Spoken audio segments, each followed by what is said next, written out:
I guess the first tip is to get a dress like that and come on Well, out hello. here. Thank you. I'm trying to match your fly. I love it. Thank you so much for being here. Thank you for having me. Oh my goodness, I can't wait to get into this. And I'm loving the animal print, Do you like Jennifer. her? Yes, I honey. like my animal prints. Tell me, how did you become a dating expert? Okay, so it's very pro-poetic. Through my pain, I found my purpose. So basically, I was married. I got divorced, and after the divorce, I started anonymously writing about the ins and outs, ups and downs of all of my dating, the journey, the ins and outs, the good, the bad, the ugly. And little by little, women needed a safe space to go to. They felt like they finally had a place to go read about something where they weren't alone. Yes. So I was writing, and of course men, because you know y'all men can't leave anything to the ladies. The men started reaching out and giving their perspective, and it grew from there. So ultimately, I came out from behind the keyboard, Yes. and I was like, this is who I am, and it became a powerful purpose of women's empowerment. That's amazing. Yeah. Yeah. How do you approach advising people on specific relationships? So here's the thing. I always love to say my advice, it's personal, it's not clinical, because I've been there, done that. I always like to say, I have done the legwork so you don't have to make the same mistakes. I've done the legwork. So a lot of my things are about learning from my own mistakes, helping other people. And also, it's so important when you're single that you learn how to sit and be comfortable with wherever you are in the journey, whatever stage you're in, right? And most importantly, you have to remember the journey is customized. It's not a thing where one thing works for everyone. You can be on a dating app for 5 years, your girl gets on it for 6 months, gets married in a year, and you like, what, wait a minute, I've been on this same app and I've been going to the circus meeting fools, and she met Prince Charming. So you have to understand that it's customized. What works for one person might not work for you, and it doesn't mean that you're doing anything wrong. Okay. This is really good. You see I'm listening real hard.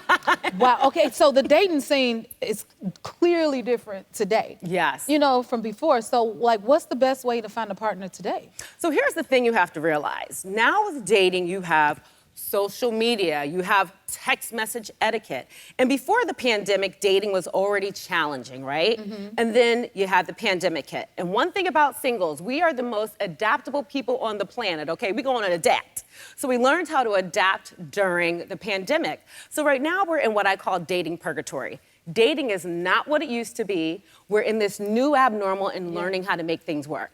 So the key, first of all, is, ladies, you're not gonna meet the man going to the spa with your girls, okay? You're not gonna meet the man going to the spa with your You're girl. not. Y'all got that now? You gotta get that. Okay, we taking notes. You Keep gotta on going. go where the men are. Men are gonna be at the golf course. Men are gonna be at cigar bars. Men are gonna be at sporting lounges.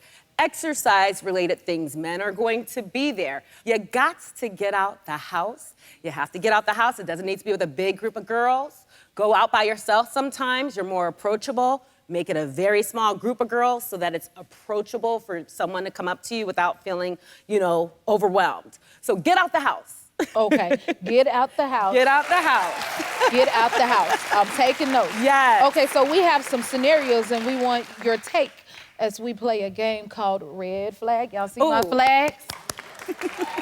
Or green flag. I love those. I love those. I really want to learn. Yes. This is important, y'all. Okay, so the audience and I will say if we think it's a red flag. Here we go with the red flag or a green flag, and Monique will tell us what she thinks, which I really want to know. Okay, so scenario number one. Okay. You and your partner never argue. Is that a red flag or a green flag? So I'll go first. That's a red flag.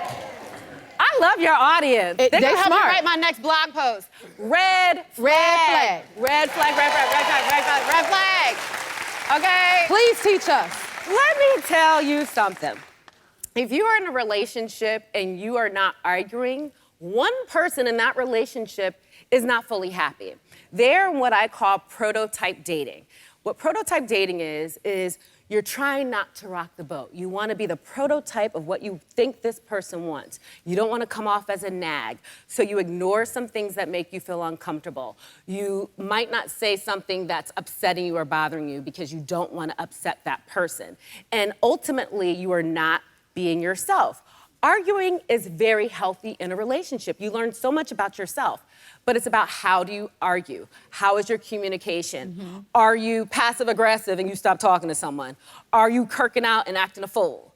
Or are you able to sit with this person, tell them how you're feeling, they respect it, and you have healthy conversations? So arguing is important, and if you're not arguing, it's a red flag.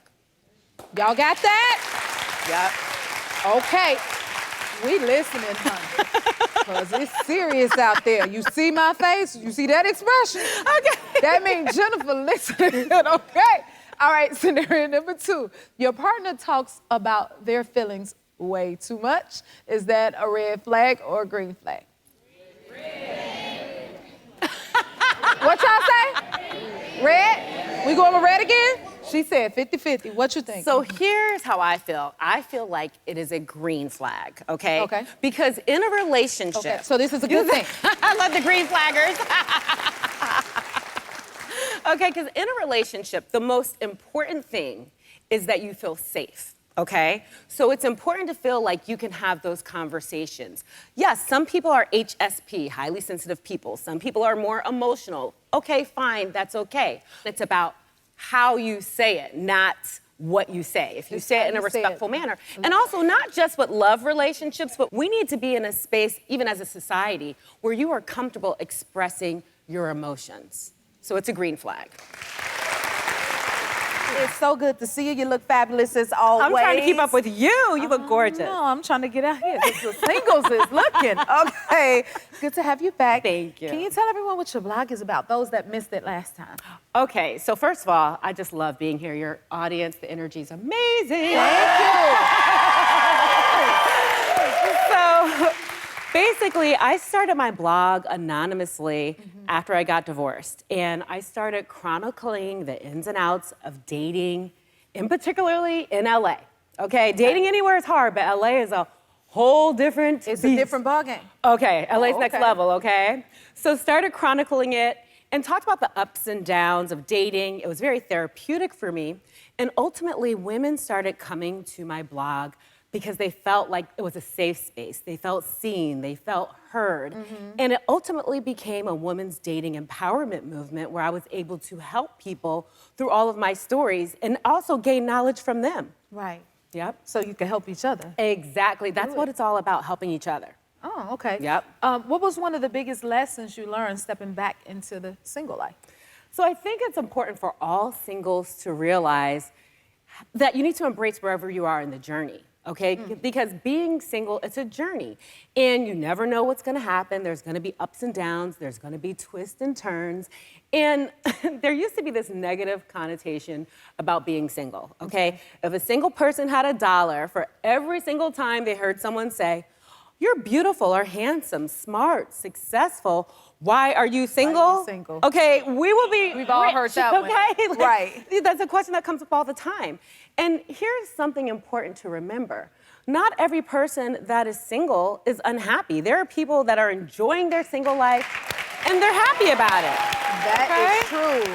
Okay? Yes. But on the flip side, there are people who suffer from dating depression. They're over it. So it's important wherever you are in that spectrum that you embrace it and you're honest with yourself about it. Okay. So what is like, I guess, single depression? What is Yes. Okay. Single depression, it's so real, Jennifer, okay?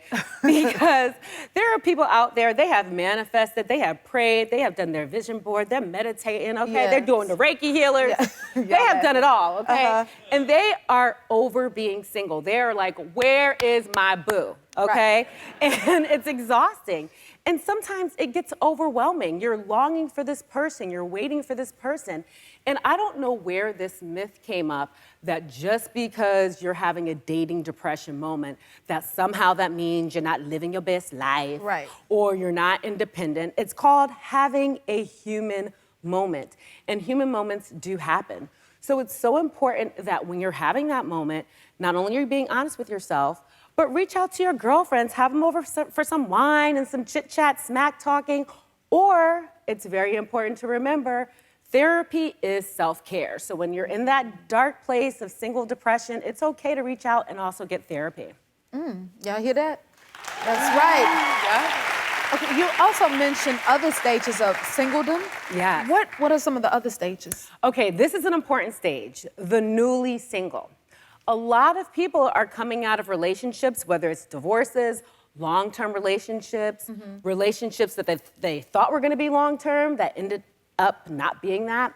So I find, especially as women get older, when you break up with someone, a lot of times it's even more painful because you're so hard on yourself, because you're like, I'm older now, I should have known better, I was divorced, how did I let this happen again in a relationship? And you're really hard on yourself and you beat yourself up. So there's a few things to recognize no matter what age you are when you're newly single. Okay. First of all, it's super important that you don't fantasize about what you thought the relationship was going to be, okay? That happens a lot. Another thing that's important is that you remember why you all broke up.